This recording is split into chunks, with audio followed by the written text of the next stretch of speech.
A partir de este momento, Radio Mundo propone La Hora Global. Desde el Paralelo 35, un enfoque sobre los entretelones de la actualidad internacional. Conducción, Gustavo Calvo. Participan Leo Harari y Ricardo Barbosa. La Hora Global, otra forma de analizar el nuevo desorden mundial. Muy buenas tardes amigos, bienvenidos a este martes 23 de junio del año 2026. Bienvenidos aquí al Paralelo 35 en los estudios de Radio Mundo, desde donde intentamos otra vez más entender este nuevo desorden mundial.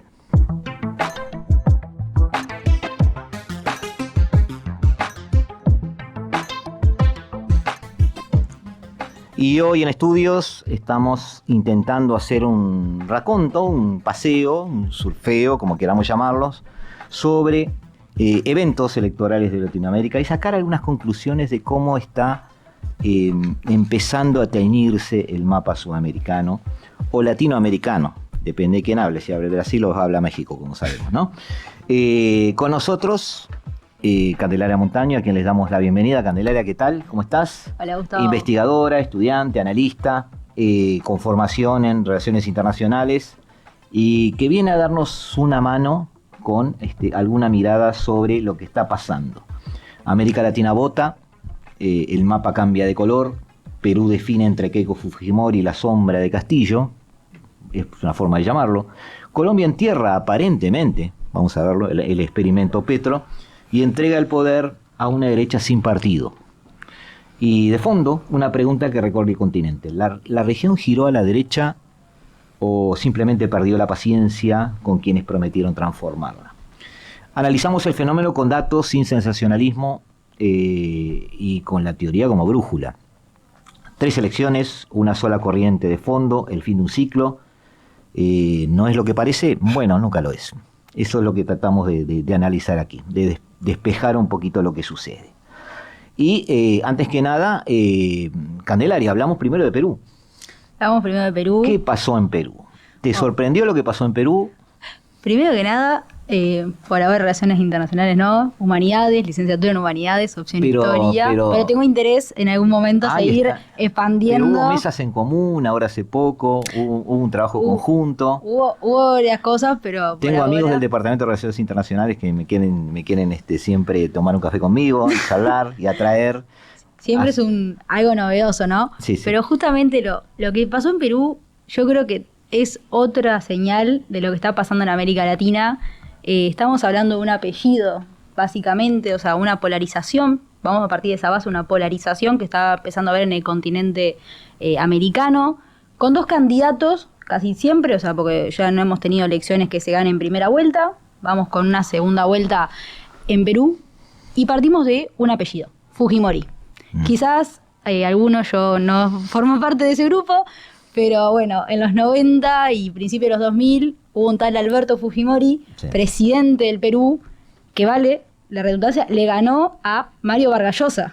Es cierto. O sea, una elección... Cierto. Un detalle que pasó por alto a veces. Una elección que, bueno, Fujimori padre, para tratarlo de alguna forma, llega siendo un rector, siendo un agrónomo a la presidencia del Perú, ganándole a alguien que tenía el sustento desde lo periodístico, que tenía el apoyo de los principales bancos. O sea, le ganó mal y pronto, de una forma justa, pero de atrás. Un outsider con todas las letras. Sin duda. Y aparece Fujimori y creo que lo caracteriza y lo hace ganar esa elección es justamente no ser tan directo en las propuestas. En ese momento, acá me sale un poco la faceta de interés por la historia, ¿no? El Perú, una crisis económica rotunda, una hiperinflación, y de la nada aparecen 2 candidatos, Mario Vargas Llosa, que dice de hacer un shock económico, un liberalismo puro y duro, y Fujimori que dice, bueno, no tan duro, vamos a tranquilizarnos, vamos a seguir ayudando a la gente. Gana muy bien, y bueno, todos sabemos qué pasa en la política. Bueno, y ahí cambió la historia de Perú, por lo menos ahí hubo un cambio, por unos años. Sí, y una cosa importante en lo que estaba pasando en Perú, además de lo económico, es en lo social. O sea, en ese momento había un auge de Sendero Luminoso, un grupo maoísta liderado por Abimael Guzmán, que venía asesinando al campesinado, venía aterrorizando y estaba a punto de llegar a Lima. Y justamente lo que pasa es, bueno, se enfrenta con eso Fujimori y va a ser una de las cosas porque se los va a juzgar tiempo después de crímenes de lesa humanidad, o sea, como una forma de combatir a Sendero Luminoso. Hay que decir 2 o 3 cosas, Candelaria, que obviamente desde nuestro punto de vista y nuestro punto de análisis, ¿no? Que estamos de acuerdo, tú sos de las mías, ya me dijiste, yo soy de los tuyos. Fujimori gana esa batalla, es decir, doblega Sendero Luminoso. Para que los más jóvenes se ubiquen, cumplía la función mediática que cumpliría hoy un Bukele, por ejemplo. Es decir, alguien que tiene resultados y que empieza a ser mirado con cuidado por unos y con cierta admiración por otros. Sí, claro. Depende de dónde lo queramos ver. Pero el hecho es que ese triunfo fáctico real en realidad generó una polémica muy grande dentro de Perú y fuera de Perú, porque parecía un triunfo demasiado rápido y demasiado eficiente, y después, sumando lo que tú dices, se sumaron, bueno, algunas informaciones o que salen a la luz determinadas formas de trabajar de ellos en su lucha contra ese terrorismo. Pero Fujimori marca algo. ¿Ese algo persiste? Y bueno, justamente, o sea, vamos a ir que en el 92 justamente lo que sucede es que él da un golpe de Estado, lo que hace es censurar el Congreso y ahí empieza esa leyenda negra que lo va a acompañar y que va a hacer que hasta el día de hoy ese apellido tenga, por un lado, una perspectiva muy buena, o sea, gente que lo apoye, y por otro lado, esa leyenda negra de decir, no, este hombre es antidemócrata, si bien llegó al poder bajo democracia, censuró el Congreso y todo lo utilizó para sus bienes. Y un dato no menor, Fujimori se va a sostener gracias a los militares, que esto es un aspecto central también para entender la historia del Perú, porque no va a volver a pasar de que un presidente sea de alguna forma sostenido de esa forma básicamente por los militares, por las Fuerzas Armadas. Ese de origen paradójicamente, porque se supone que fue hecho por alguien que estaba en el poder para mantenerse en el poder, claro. Y sin embargo dio origen a esa constitución del 93, de la que muchos hablan, que parece ser la dueña o la razón de todos los males del Perú en cuanto a toda esta rotación de presidentes que caen un año sí y otro también, bajo las garras de un Congreso que simplemente con un artículo los puede destituir, digamos. Entonces, qué paradójico eso, ¿no? Que una reforma que se supone que estaba hecha en aras de concentrar el poder termina debilitando el Poder Ejecutivo de una manera sin parangón en toda Latinoamérica. Creo que es el Poder Ejecutivo más débil en este momento desde el punto de vista institucional. Sí, claro. Sí, sin duda. Incluso antes de estar al aire estábamos hablando de estas movilizaciones de esta generación Z que en América han pegado también, o sea, ha tenido principalmente foco en otros continentes como lo son Asia, África, justamente derrocando gobiernos y empezando a transformar las formas de gobierno, incluso sacando personas que decían mucho tiempo estaban adentro, y Perú formó parte, no ha logrado todavía el cambio, por así decirlo, porque no cayó el gobierno, más o menos se ha mantenido esa tendencia de un presidente sí, un presidente no, pero no lo es que lo han derrocado los estudiantes o esos jóvenes, sino que lo ha derrocado el Congreso, que es lo que vos decías. Sí. Los presidentes no han sido destituidos, no han sido derrocados, han sido despedidos. Exactamente, sí. Vamos a decirlo así, por el sistema. Claro. Y además, ahora, ese Senado vuelve ahora a renacer, ¿no? Sí, y vuelve con una particularidad. En Cámara de Diputados, por ejemplo, o sea, si se confirma efectivamente, o sea, electoralmente el triunfo de Keiko Fujimori, que ya se da por entendido por... Sí, le pedimos a Felipe Penades, que está con nosotros haciendo video, y Oscar Romero en audio. Me olvidé de mencionarlos hoy, obviamente agradecerles por hacer posible este programa. Felipe, iríamos con la primera imagen, que creo que es la de Keiko, ¿no? Keiko Fujimori, ahí está. Keiko Fujimori logra mantenerse en Cámara de Diputados, o sea, en un hipotético caso. Es la hija. Es la hija de Alberto Fujimori. Y él siguió preso hasta hace poco. Sí, él muere estando Todo preso. esto que hemos contado del término preso. Claro. Ahí. Si queremos, terminamos la historia de Fujimori. No, dejemos la historia, por eso vamos a acelerar porque la gente si no la tenemos... Si empezamos a hablar de historia, yo estoy como tú, hago 3 programas solo de la historia, pero no podemos. Bien, en la última elección se ha dado un resultado que en primera vuelta Keiko Fujimori logra básicamente asentarse en Cámara de Diputados en un hipotético caso que el Congreso la quiera destituir, como ha hecho con los últimos 7, si no me equivoco, en los últimos 4 años. Uh-huh. Estamos hablando de que no lo va a hacer porque cuenta con los votos, o sea, para mantenerse. No estaría contando el Congreso peruano con los votos para destituirla. Ahora, no deja de ser frágil esa situación. Lo vimos con Castillo, ¿no? Sí, el caso... Esa fragmentación fue tremenda. Un presidente que no sabía ni lo que hacían los ministros. Tremendo. O sea, estamos hablando de que hubo 136 ministros en 2 años. Sí, o sea, una locura. Fue una locura. Ahora, en este caso, Keiko Fujimori triunfa frente a Roberto Sánchez Palomino. Tengo acá el nombre completo, 57 años, maestría en psicología. ¿Psicólogo?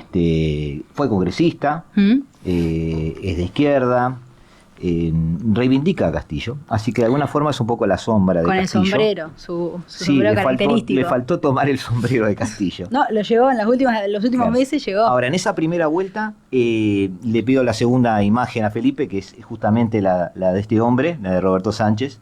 En esa primera vuelta estoy leyendo que Keiko llevó el 17%, Sánchez el 12%, Rafael López Aliaga de Renovación Popular el 11%, Jorge Nieto el 10%, o sea, la fragmentación sigue. Es increíble. Sigue existiendo. No llegan al 20%. Y hay analistas que dicen, bueno, que hay 2 partidos que pueden hacerle alianza, con los que puede hacer alianza Keiko Fujimori, que vendrían a ser más de centro-derecha, o sea, la centro-derecha tradicional del Perú, pero que de igual forma eso no significa que le garantice gobernar los 5 años que le correspondían. No, en el caso del Senado, te doy los números porque así te libero de eso. En el caso del Senado, que son 60 senadores, digamos, Keiko sacó 22, Renovación Popular, que recién mencionamos, 8, así que serían 30, pero ya es uno menos de la mayoría, no tiene mayoría. Y en diputados tampoco, porque tiene 41 más 18, son 59, ¿no? Sí, sobre 130, tampoco tiene mayoría. Claro, pero no logran los votos para destituirla, que eso es lo interesante, a diferencia de lo que pasaba con los otros. Logra pasar ese umbral. Claro, en diputados por lo menos está garantizado que no llegaría si se mantiene básicamente sus diputados fieles a ella. Está bien, y acá viene el ping-pong rápido, para que veas que esto es radio y que tenemos que ir rápido. Muy bien. ¿Por qué vuelve el fujimorismo? Bueno, tomando los recaudos... Qué pregunta, ¿no? Pero viéndolo desde afuera capaz que se ve mejor. Tomando los recaudos que ya planteamos de justamente la llegada de Alberto primero y ahora de Keiko estuvo 4 elecciones. O sea, no es una persona que llegó ahora de la nada a romper con la política peruana. Ya hace 4 elecciones, se candidatea... Sí, le pido a Felipe la tercera imagen, así ya nos apoya con eso. Sí. Y llega justamente siempre a segunda vuelta. Ahí la tenemos. Sí, siempre llega a segunda vuelta, es lo que vemos en naranja, y siempre llega a un 47-48, así que a pesar de sus... ¿Cuánto fue que tuvo ahora? Es sus 20 y pico. No llegó, 17. No, 17. O siempre está por debajo, logra agrupar fuerzas y llegar al 48, 49 y ahora 50 a una segunda vuelta. Yo creo que lo que cambia ahora, lo que estaba pasando, lo que desde mi perspectiva pasa en la política peruana, es que hay una gran división entre Lima como centro y lo que vendría a ser la zona andina del Perú. Estamos hablando que en las últimas 2 elecciones triunfó el candidato de esas zonas andinas, o sea, entendido como votantes de izquierda o que no están de acuerdo con el modelo macroeconómico que tiene el Perú. Sí, más permeados por una diversidad étnica mayor, ¿no? También, exactamente, porque recordemos que Pedro Castillo llega justamente a la presidencia con un lápiz. Él va a los debates presidenciales con un lápiz gigante porque él era maestro y quería mejor educación. Incluso si me dejas decir un dato menor, o sea, Sánchez llega... lo que quieras acá. Sánchez llega a la segunda vuelta porque él en medio de la campaña estaba en un pueblito recóndito, le da apendicitis, llega al hospital y en el hospital dicen que no había médicos. Claro, Entonces armó eso toda una disparó, disputa claro. Sí, sí. que se salvó, bueno, fue operado con éxito, pero claro, revirtió que el otro candidato con quien se iba a enfrentar, Keiko Fujimori, que podía ser de centro derecha o otra persona de izquierda, fuera Sánchez, porque justamente él agarró como bandera decir: yo quiero que en todo Perú haya un hospital por si a alguien le pasa lo mismo que a mí. ¿Y cuál es la bandera de Fujimori? Yo creo que el orden y la estabilidad. Te iba a preguntar eso porque en realidad uno tiende a pensar, bueno, la memoria colectiva de Fujimori, algo que se habla muy mucho en Chile con Pinochet, ¿no? Es Claro. decir, hay un sector duro que vota porque aquella época, buena época con Pinochet, etcétera, etcétera, real o no, digo, no importa, el tema son las motivaciones, podía darse con Fujimori. Tú lo ves más como algo más presente. Yo creo que O más sea, que nada hay por una lo Keiko político. que atiende el presente. Sí, más que nada por el tema político, porque o sea, económicamente hablando, Perú ha tenido, para mí, uno de los fenómenos más deslumbrantes, que es que económicamente se ha mantenido. O sea, una de las monedas mejor valuadas es la del sol peruano, justamente porque la matriz, o sea, la gente que maneja la economía peruana se ha mantenido, no El importa, presidente del Banco Central lleva 9 años en el cargo. algo que los presidentes no han logrado.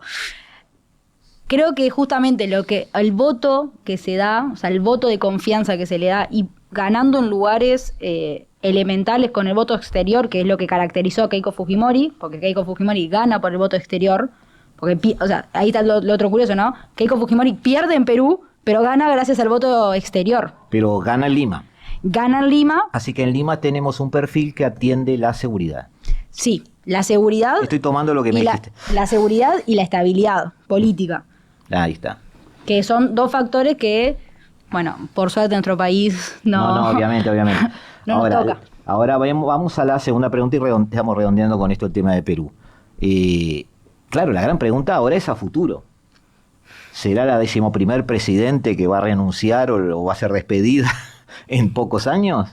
No tiene, como tú dijiste, en teoría, votos como para ser desafiada en su a gobernabilidad. nivel de diputados. A nivel de de diputados. senadores podría, de alguna forma, o sea, te tienen que dar ciertas cosas, pero podría. Están las chances. En diputados, si se mantiene fiel sus diputados, no correría riesgo. ¿Vos la ves haciendo alianzas con opositores?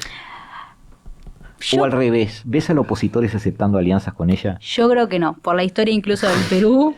La pregunta es esa, ¿no? Yo creo que en realidad ella, si se sostiene, va a ser por apoyo internacional.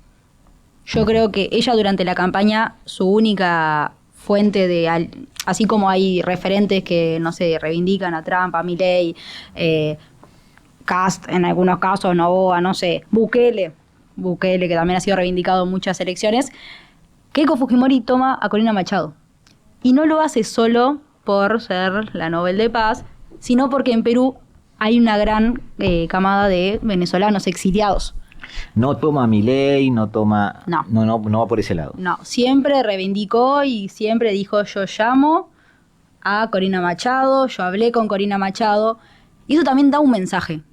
Porque no reivindica a los que están al lado, que al fin y al cabo lo que hablábamos, ¿no? América Latina tiene un problema en común, que es la seguridad.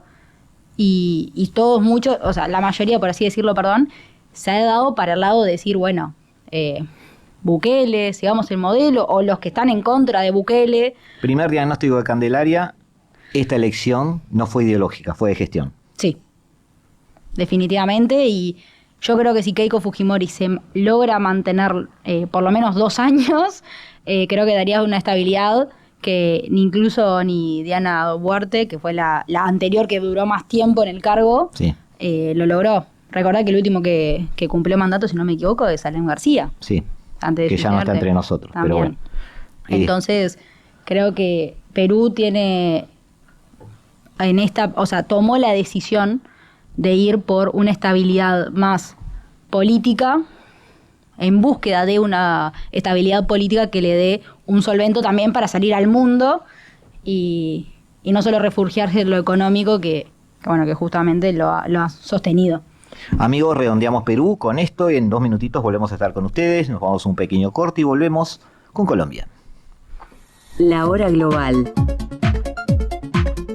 Una mirada al nuevo desorden mundial.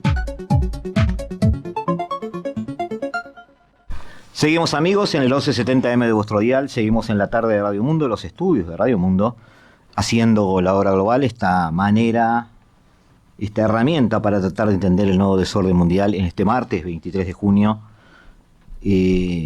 Tratando de ver primero qué pasó en Perú, después por supuesto profundizaremos con eso, estamos hoy dando unos primeros pinceladas a esto, pero también se cerró Colombia.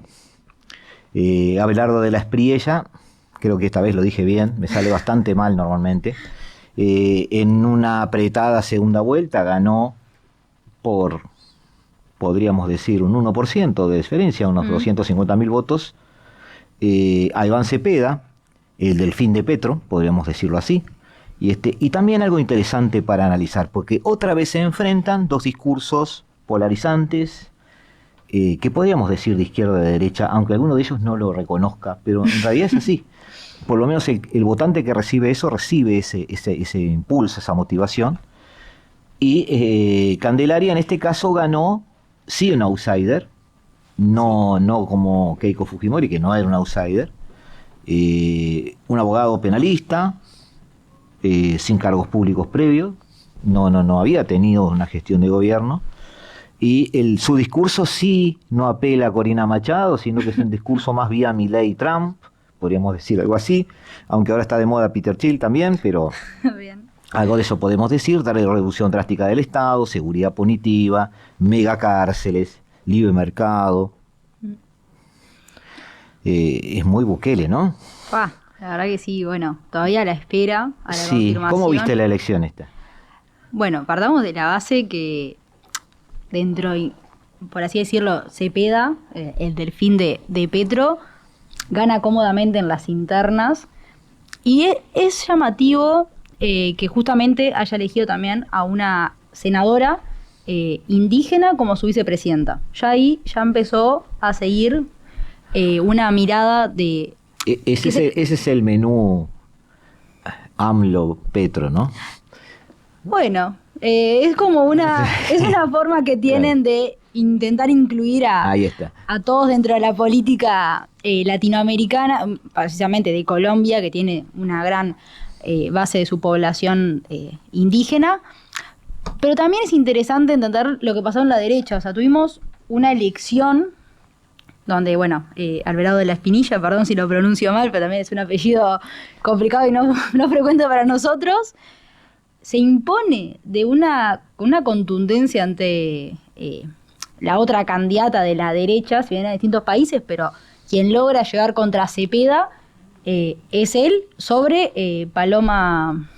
la otra candidata se llama Paloma Valencia, Sí, está bien. que justamente logra un 6%. O sea, estamos hablando que... O sea, en Perú triunfó la derecha clásica, que por fin llegó. Sí. Acá se derrumbó la derecha clásica.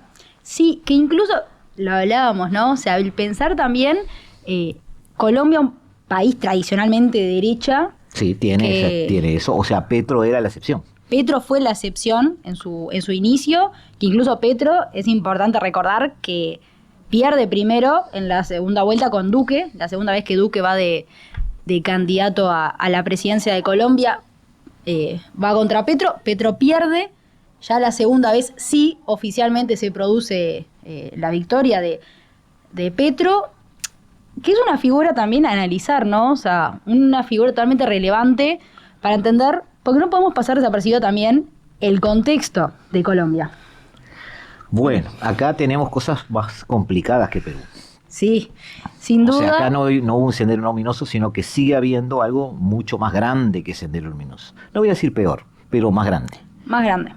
Sí, que ha tenido muchos nexos y que, bueno, justamente, o sea, para aquellos que no sepan, Gustavo Petro formó parte de grupos guerrilleros. Y Gustavo Petro llega a la presidencia con ese mensaje de decir, bueno, la derecha, entre comillas, planteó una solución, se fue a un referéndum, que fue durante la presidencia de Santos, estamos hablando de la década de los 2010. Estamos hablando del acuerdo de paz. El acuerdo de paz, exactamente. Ese referéndum tiró abajo todos los esfuerzos del acuerdo de paz. Fue algo muy raro, ¿no? Eso destruyó todo y elevó a la izquierda, de alguna forma. Elevó circunstancialmente a la izquierda y particularmente a Petro. Porque Petro vino y de la última campaña, o sea, antes de esta, la que gana él, su mensaje fue, bueno, desde dentro yo puedo aportar otras cosas.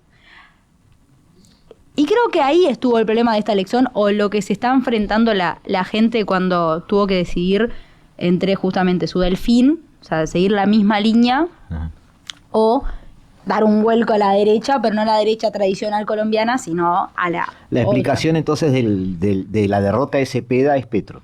Yo creo que sí. Bien, ahora vamos a analizar por qué me gustó ese sí, así radical, pero el tema es por qué. Es decir, diste alguna pista ahora, es decir, el pasado guerrillero de Petro puede haber jugado en contra.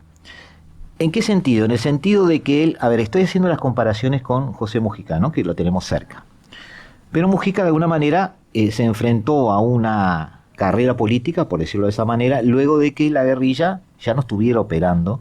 Es decir, eso era parte de un pasado. ¿Ah? Nostálgicos algunos que les gustaría o tienen un buen recuerdo de él, otros en contra de ese recuerdo, pero no importa. El hecho es que Mujica ejerce un rol del presente y mirando hacia el futuro. Así lo vivimos todos, lo hayan votado o no lo hayan votado. Fue muy claro en eso. Pero Petro sube al poder cuando parte de esa guerrilla sigue activa. Sí. Y él empieza a estar del otro lado del mostrador, mientras este lado del mostrador sigue trabajando. ¿Algo de eso hubo? O por lo menos en la percepción de la gente, no digo que fuera verdad. Y yo creo que sí hubo un poco de excepción desde esa perspectiva, o sea, tomando un poco ya que mencionamos a AMLO, por la duda Andrés Manuel López Obrador, Sí. expresidente de México, que no más abrazos, menos balazos, como esa teoría Sí. de no a la mano dura y bueno, y que mucha gente, o sea, que según las estadísticas y incluso, tipo, si hablamos, el nivel de consumo y de producción ha sido mucho más grande en los últimos años de Colombia. O sea, este problema, obviamente, Petro, creo que para entender a Petro hay que seguirlo en Twitter y nos da, Sí, sí. nos da mucho contenido. No, es muy particular. Digo, no. Obviamente no voy a hacer enfrentado juicio a de valor porque no todos. corresponde, digo. Pero realmente es un personaje muy particular y que siempre tiene algo que decir. Su posición frente a Trump. Sí, recordar aquel famoso ida y Sí. vuelta en Twitter. Sí, en no, X, pero lo que perdón. pasa es que lo que hizo a las salidas de Naciones Unidas es como si acá en 18 de ejido alguien se pusiera con un megáfono a decir, bueno, levántense, no hagan caso a la policía, no le hagan caso al presidente. Por eso Algo, te digo. algo así fue. Petro tiene esas cosas, pero bajemos a tierra cosas más profundas. Es decir, ¿viste en esa elección el susurro de Trump incidiendo? ¿O hay mucho de mito en eso? Bueno, o sea, creo que tiene las dos. Ajá.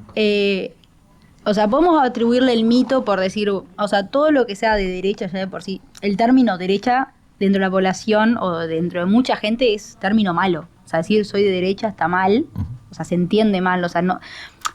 La raíz podemos asociarla a la década del 70, podemos asociarla a muchas cosas, pero hoy en día decir que soy de izquierda es como, bueno, se mantiene, o sea, muchos candidatos de izquierda hacen apología a eso justamente.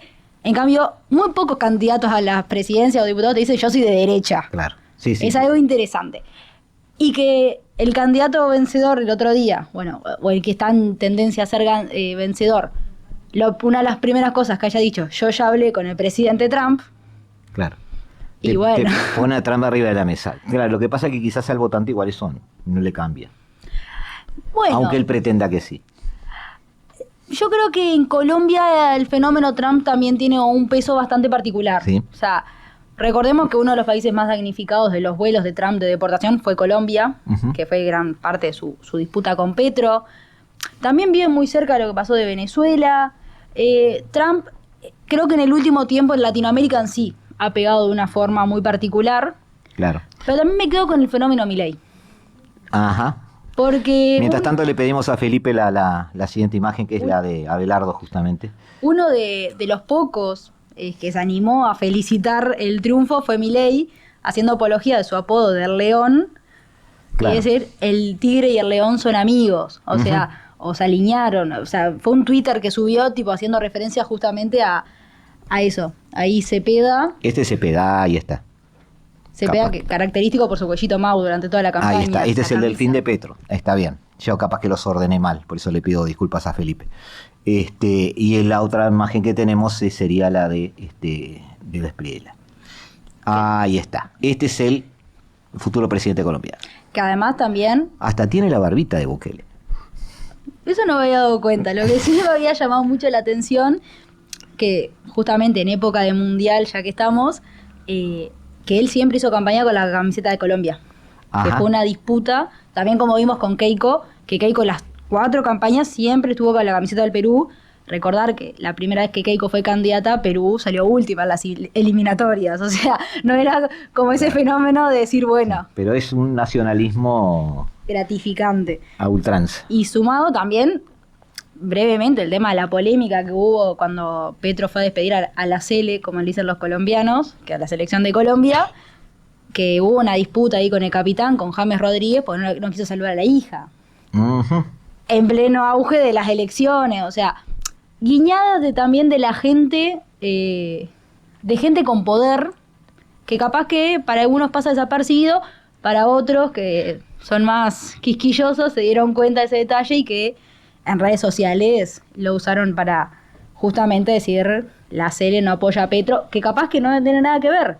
O sea, no son análisis que uno hace. Sí, pero hay mucha cosa mediática que viste como... Por supuesto, después salieron todos a decir que sí. Las épocas en que estamos viviendo pasan por ahí. Ahora, sobre estos resultados, hay también una mirada geográfica, es decir, hay una costa o un urbanismo que prendió más que la zona andina o algo de eso, o se mantuvieron más o menos los perfiles. Por lo que tengo entendido, o sea, ciudades relevantes hubo, o sea, si no me equivoco, en Barranquilla, que fue donde tenía la sede Abelardo, sí. Hubo un triunfo justamente de él. Todo lo que es la zona de Amazonia, la zona andina de Colombia fue con Cepeda. Fue con Cepeda, es un voto tradicional a la izquierda. Sí. Y las zonas urbanas, capaz que ahí... Bogotá, si no me equivoco, fue triunfo justo, pero fue de Cepeda, si no me equivoco. La verdad que... O sea, como que siguen contando y están muy voto a voto. Claro. No, sí, en el caso de Colombia estamos con el horno sin terminar de hacer la torta todavía. Ahí va. Pero... ahí va a venir otra pregunta. Le pido la siguiente imagen a Felipe, que es que aquí se derrumbó el uribismo, como tú dijiste, pero pierde Cepeda. Pero ahí tenemos en color rojo, digamos, lo que sería la izquierda en Colombia, un país de derecha. Sí. Y vemos que en 2026 tenemos casi el doble de votos de la izquierda que recababa, por ejemplo, en el 2018. Así que podría decirse que Petro, porque Petro es el padre de todo esto, hay que reconocerlo, logró establecer un núcleo duro de la izquierda electoralmente presente. Que eso es algo que se discutía, si esto no era una golondrina de verano y se acabó. Sí. ¿Tú lo ves así? Yo creo que en realidad Petro vino a sentar las bases de una izquierda fuerte en Colombia.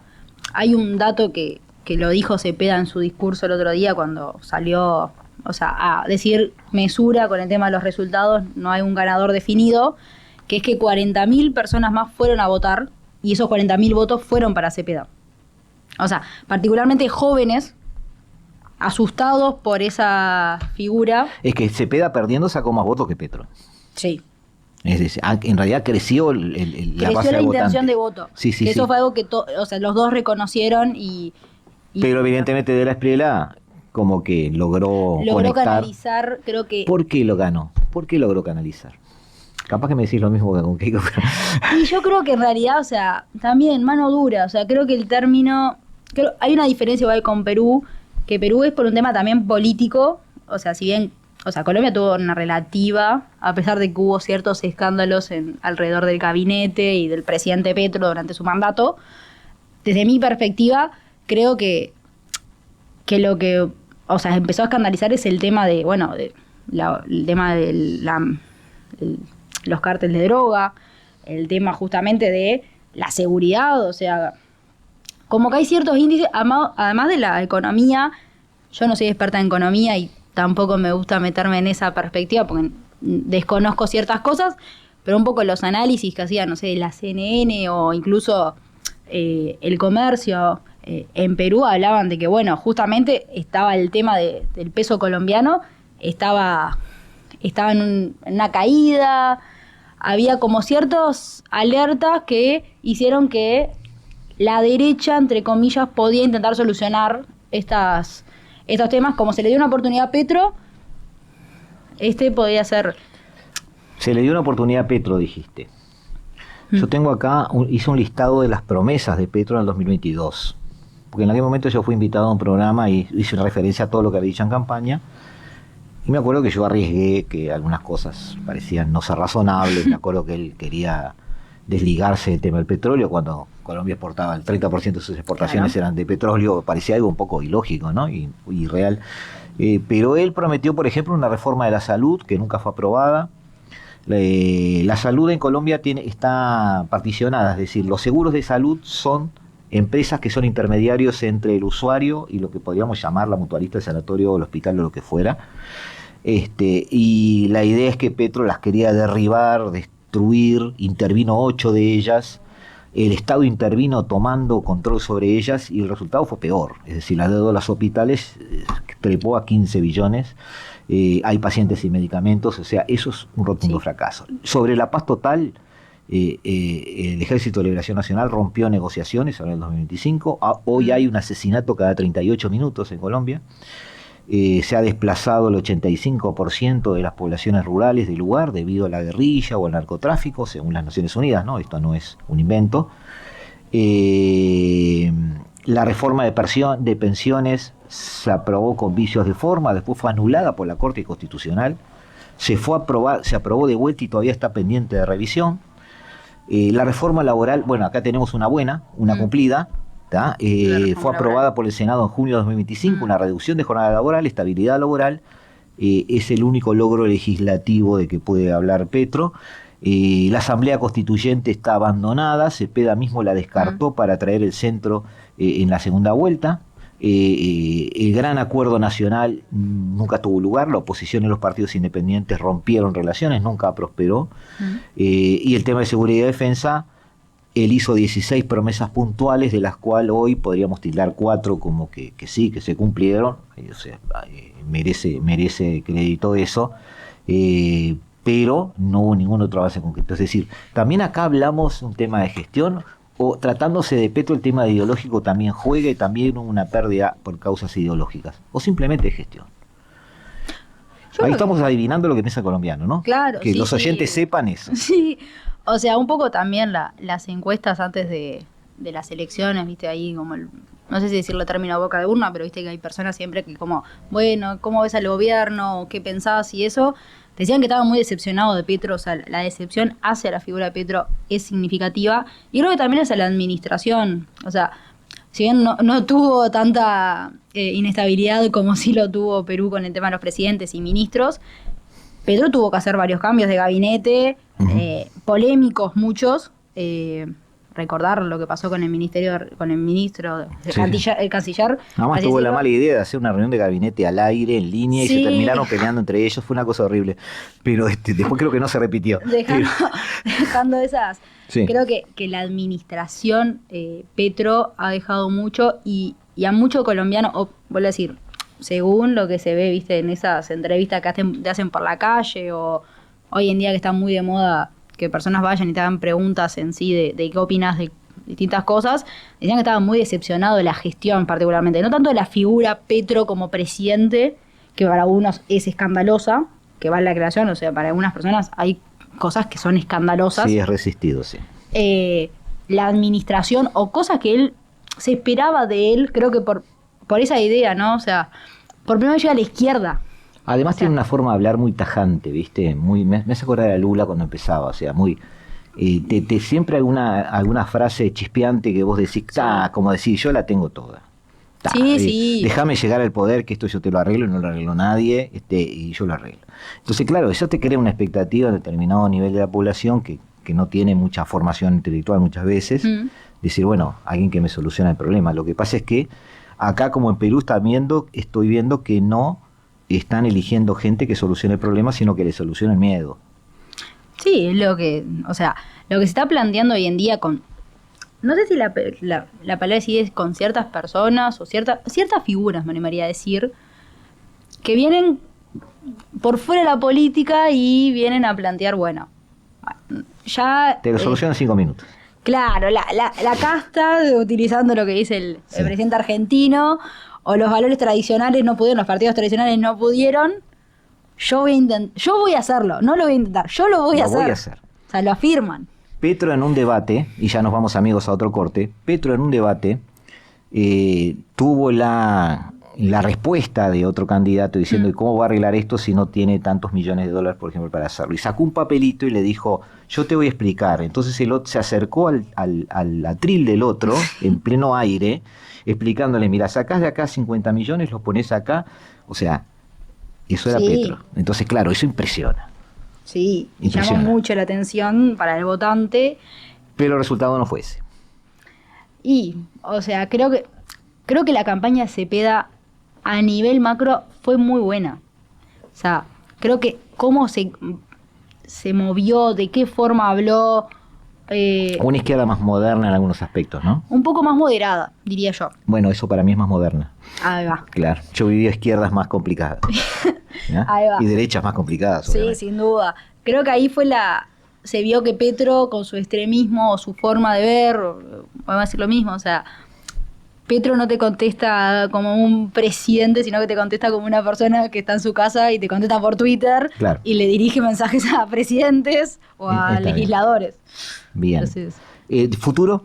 Acá sí hay gobernabilidad, no hay esos agujeros negros constitucionales. Y bueno, ahí yo creo que va a tener que hacer alianza también con la derecha tradicional, o sea, con los que queda el uribismo. Sí. Que pequeño dato, ¿no? El candidato hoy en día que está ganando la presidencia colombiana fue abogado de Uribe. Sí, mira. Fue su abogado. O sea, que el uribismo es un primo lejano, pero es un primo. Y que incluso su vicepresidente fue ministro de Hacienda de Duque.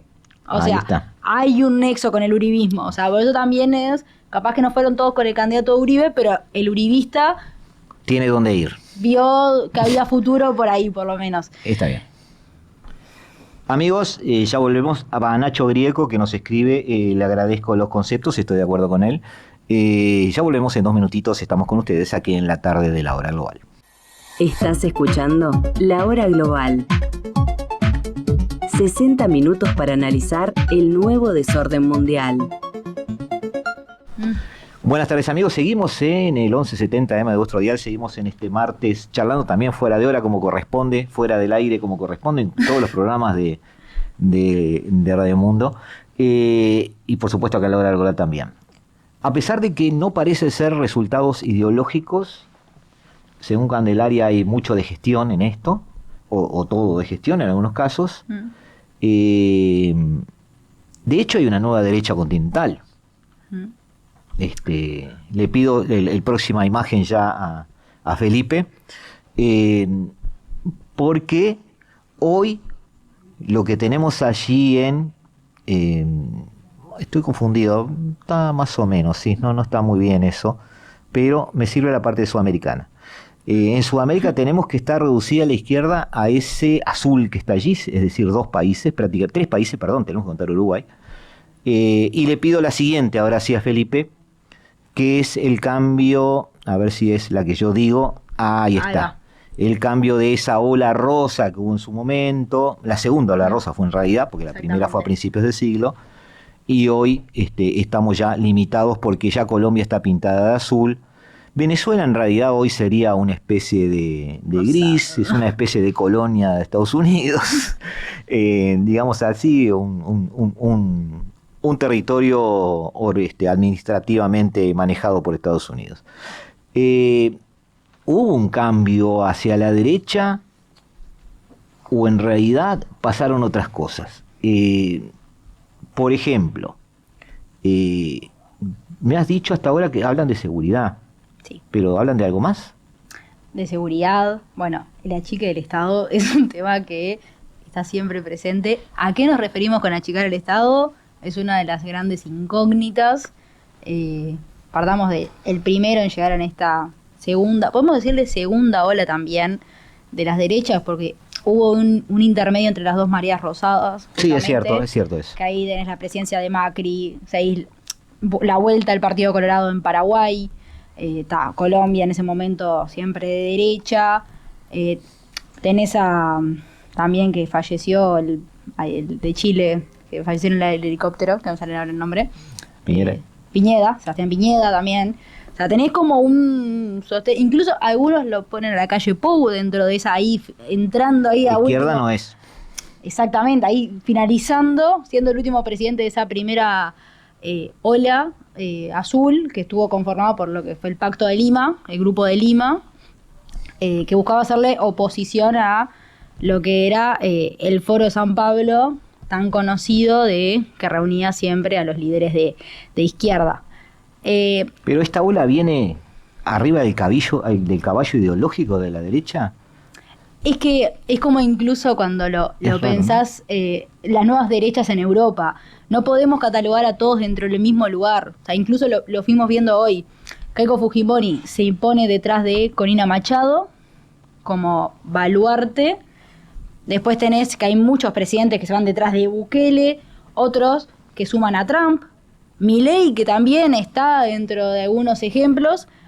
Pero yo creo que también lo significativo es lo que hizo justamente Trump, que lo hizo este año, si no me equivoco, en abril, mayo, cuando fue lo de los escudos de América. El escudo de América, sí. Exactamente, que ahí empieza como a realizar. Fue un alineamiento explícito ese. Santiago Peña también, presidente de Paraguay. Sí, Kast en Chile. Pero ese alineamiento del escudo de las Américas parecía un alineamiento como para decir, bueno, el dueño del circo nos llama y vamos a estar porque hay que formar parte de esto porque las consecuencias de no estar son peores. No vi muchos gobernantes fanáticos de una concepción de derecha, porque además tú decís eso de achicar el Estado. En realidad han aumentado el Estado. O sea, las megacárceles de Bukele ahora se van a repetir con el Espriella. Sí. Keiko va a utilizar el Estado. Y Milei desarticuló mucho del Estado, pero todas las fuerzas de seguridad crecieron en presupuesto. Kast seguramente, que es un institucionalista, un hombre que sale de dentro del horno de las instituciones chilenas, y no va a ser una gran reducción del Estado, quizás sí de gastos, pero no del Estado. Entonces tengo dudas de que más allá del discurso la gente realmente haya votado que el Estado es que ahí se está achique. El tema, ¿no? O sea, pensarlo en el Milei, o sea, una de las cosas que él, en su primer discurso, a saber, de los argentinos, bueno, igual que nosotros, siempre nosotros lo hacemos el 1 de marzo, o el 2 en su defecto, de que el presidente va a rendir cuentas al poder legislativo. Y me acuerdo que una de las cosas que sacaba pecho era lo del tema del plan social, lo del tema de las huelgas, y decía Claro. achicar el Estado, y seguía con la motosierra. Desde ciertos lugares achica el Estado, pero como vos decías, o sea, el tema de la seguridad, o sea, creció, no sé bien cuánto incrementó, pero en planos sociales redujo, o sea, hubo despidos. La idea de achicar el Estado es una de las concepciones porque todos te dicen esa palabra. ¿A qué se refieren? Es algo que nunca Claro. se llega a entender. No, obviamente. Yo hice apuntes por 5 de estos que hemos estado hablando. Sí. Javier Milei redujo radicalmente el Estado en lo económico. Es una pregunta mía, ¿no? Uh-huh. Hizo un shock de ajuste, pero recortó gasto social, pero no tocó la fuerza de seguridad. Daniel Noboa, De Ecuador. de Ecuador, militarizó puertos y cárceles y terminó con un Estado más grande. Bukele construyó megacárceles, 40.000 presos tiene ahí adentro. Es el Estado más fuerte que hay en Centroamérica. Del Espriella, bueno, ganó sin bancada, pero va a necesitar a la derecha tradicional que desplazó. No lo veo gobernando sin los uribistas, y ahí no va a haber reducción del Estado. Y Fujimori, si gana y le dará un congreso donde la derecha tiene exactamente 30 senadores, va a depender de alguna alianza que pueda inventar. Es decir, el tema de reducir el Estado, si alguien votó eso, yo no creo que se dé realmente. Entonces mi pregunta es, volvemos a tu primer frase. Entonces votaron la seguridad.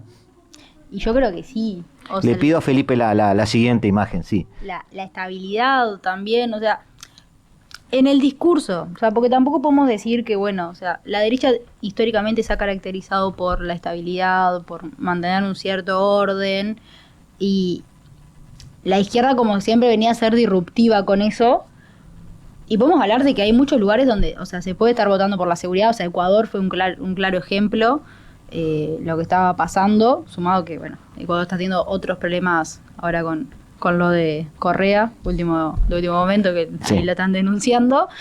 Pero yo creo que el tema de la seguridad ha sido uno de los grandes ejes y que ha estado en todas las campañas políticas de América Latina, en todas, nos incluimos, y que posiblemente haya sido un foco con esta idea de lo que hablábamos recién de Colombia. Una persona que dice, lo tradicional no pudo, yo lo voy a hacer. Y ahora, eso vale ahora para la derecha. Exactamente. Esto que están viendo, amigos, es un gráfico donde tenemos sobre el lado rosado, digamos, aquellos países que tienen más cifras de negocio que más importan de China, y sobre el lado celeste los que más importan de Estados Unidos que de China. Entonces vemos allí países que están, estos países, está Chile, está Perú, está Argentina, que tienen un discurso alineado con Trump, podríamos decir de esa manera, pero en realidad su estructura de negocios dice otra cosa.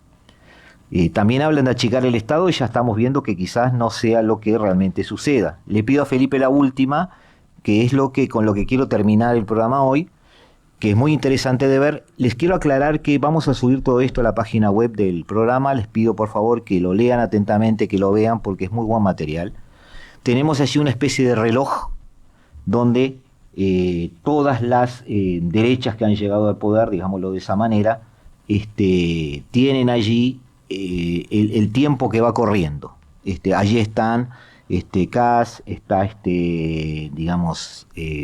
Noboa, Bukele. está Bukele, y están allí todas las promesas que están cumpliendo. Y a medida que a algunos les faltan muchos meses, pero a otros les faltan pocos meses, empieza a correr el reloj para ver qué van a cumplir y qué no van a cumplir. Este mismo gráfico lo vamos a volver a ver dentro de un mes o dos, o quizás dentro de 3 o 4 meses, para ver cómo se ha recorrido ese camino. Disculpen que se los presente así muy rápido, pero tenemos que terminar el programa. Sin embargo, lo vamos a subir para que ustedes lo puedan analizar.